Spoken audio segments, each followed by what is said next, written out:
Assalamualaikum warahmatullahi wabarakatuh. Perkenalkan, nama saya Diki Pratama dari Prodi Pengembangan Masyarakat Islam. Di sini saya akan menjelaskan materi saya tentang memperkenalkan hadis Nabi Muhammad SAW dengan dosen pengampu Bapak Haji Muhammad Iqbal Abdul Mu'in, LCMA. Materi pertama, 1. Hadis. Kata hadis bentuk jamak secara etimologi merupakan isim masdar dari kata kerja yang berarti komunikasi, cerita percakapan baik dalam konteks agama maupun duniawi atau dalam konteks sejarah atau peristiwa dan kejadian aktual.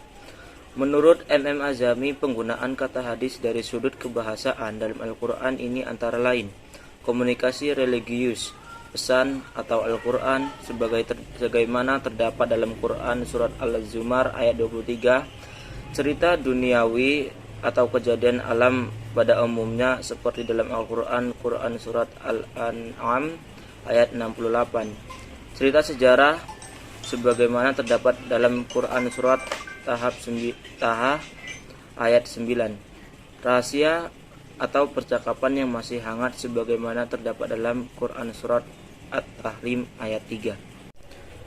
Materi yang kedua yaitu sunnah. Sunnah secara etimologi berarti jalan lurus dan berkesinambungan yang baik maupun yang buruk. Menurut kalangan ulama usul, sunnah adalah sesuatu yang disandarkan kepada Nabi SAW selain Al-Quran, baik berupa perkataan, perbuatan Nabi SAW selain Al-Quran, baik berupa perkataan, perbuatan ataupun takrir yang pantas menjadi dalil hukum syara. Sedangkan menurut fuqaha, sunnah adalah hal-hal yang berasal dari Nabi SAW. Tetapi hal itu tidak fardu dan tidak wajib. Hal ini karena sasaran ulama fiqh adalah perbuatan mukallaf yang terdiri dari wajib, sunat, haram, makruh, dan mubah. Materi yang ketiga yaitu khobar. Khobar menurut bahasa berarti al-naba, yaitu berita. Sedangkan menurut istilah terdapat 3 pendapat yaitu A.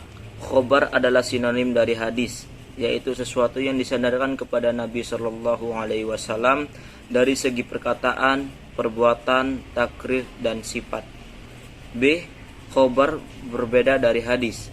Hadis adalah sesuatu yang berasal dari Nabi, sedangkan khobar adalah berita yang datang dari selain Nabi. C. Khobar lebih umum dari hadis. Hadis adalah sesuatu yang berasal dari Nabi, sedangkan khobar adalah sesuatu yang datang dari Nabi atau dari selain Nabi atau orang lain pendapat ini.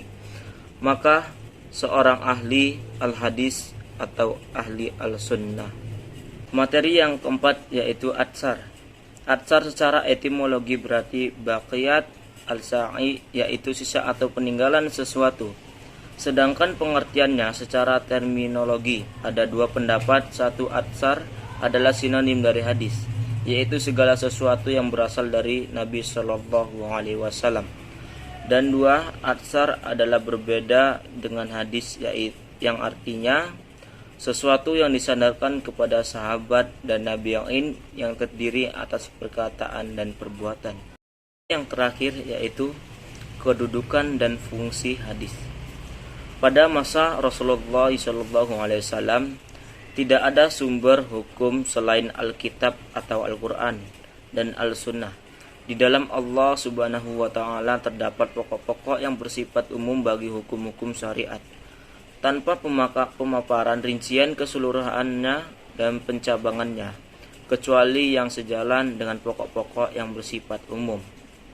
Ini merupakan hukum yang bersifat umum berkenan dengan pewarisan anak-anak dan ayah dan ibu mereka dan berlaku bagi setiap orang tua yang diwarisi. Kemudian sunnah mentaksis yang diwarisi dengan selain para nabi dengan sabdanya yang artinya, kami golongan nabi tidaklah diwarisi apa yang kami tinggal menjadi sedekah. Demikian penjelasan tentang materi saya. Lebih dan kurang saya mohon maaf. Wabillahi taufik wal hidayah. Wassalamualaikum warahmatullahi wabarakatuh.